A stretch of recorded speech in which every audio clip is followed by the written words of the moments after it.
கற்றேருமை கன்று கிறங்கி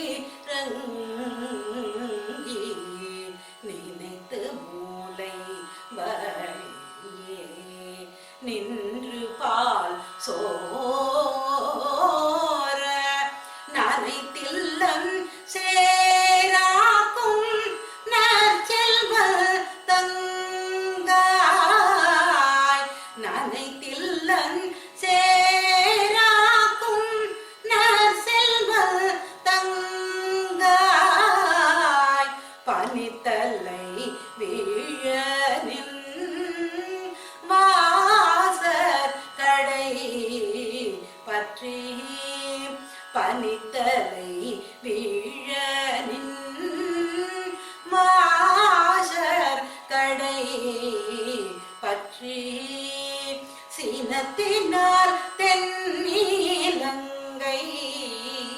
கோமானை சேற்ற சினத்தினால் தென்னிலங்கை கோமானை செற்ற மனத்துக்கு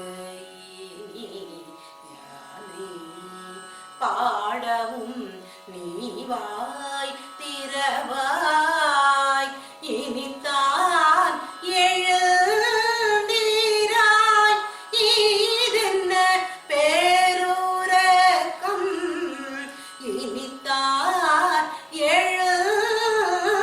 எழுந்தீராய் இதென்ன பேருரக்கம் அனைத்தில்ல தாரும் அறிந்தேலோர் எம் பாவாய் அனைத்தில்ல தாரும் அறிந்தேலோர் எம் பாவாய். திருப்பாவை பாசுரம் 12. கனைத்திளன் கற்றெருமை கன்றுக்கு இறங்கி. பசியால் கதறித்திரியும் தங்கள் கன்றுகளை எண்ணிய எருமைகள் தங்கள் மடியில் சொரியும் பாலை சிந்தியபடியே அங்குமிங்கும் செல்கின்றன. அவை சொரிந்த பால் இல்லத்து வாசல்களை சேராக்குகின்றது.